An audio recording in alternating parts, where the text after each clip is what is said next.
Hi guys, I wanted to talk to you a little bit about the two extremes of salon owners that I come across. So the first one is in the trenches. They can't even get back to you on the phone. They're so busy doing the task of looking after the clients that they don't make any time to be on top of their business. They don't make any time to plan for the future. They don't make any time to talk to their team, and they're just doing it. Their heads down and they're flat out. And so these people wear these kind of shoes, okay? They couldn't wear high heels. They're too busy running. They're just running the whole time. They're just busy running. So these are the shoes of the person who bought themselves a job and they've never really progressed from that. Flat shoes, I haven't got time. You know, they're often not dressed as look like the salon owner. They just look like a worker, and they are in the trenches. That's one kind of person. The other kind of person that I come across, they're not in the trenches. Some of them don't even own a business. Some of them aren't even a technician. Some of them have never been a hairdresser, and they wear these type of shoes. You know what? This is the other extreme that I come across. So they write a better manual, they write a better procedure, they wait at night time and they laminate and print things up and they stick it on the back wall. Do not do this, do not do that. And then the other extreme.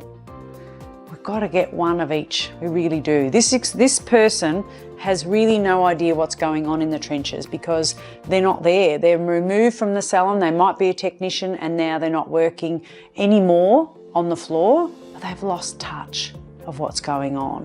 And so they just think, oh my God, these people don't get it. Why don't they get it? So they write another procedure. That doesn't work. There's got to be a balance between this person and this person. Now, as you can imagine, they're really different, and that's a really hard thing to do. Or is it? If you were to have a meeting with your team, I'm not saying you have to go back and work on the floor, but you need to be in the business. You need to see people come in and people go. You need to see that the coffee machine runs out of beans and you think, what the hell, why have we got no beans?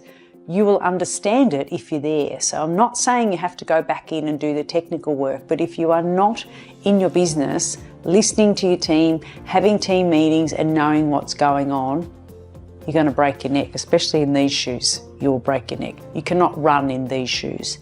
The other person who is like this, well, they've almost haven't got a big enough picture and they're just busy doing and catching what's falling on them. And so they're not planning to increase their C grade clients to be Bs. They're not planning on what's their strategy on getting the B grade clients to A. They're not doing any outside social events. They're not drawing people back into their business. So that doesn't work either.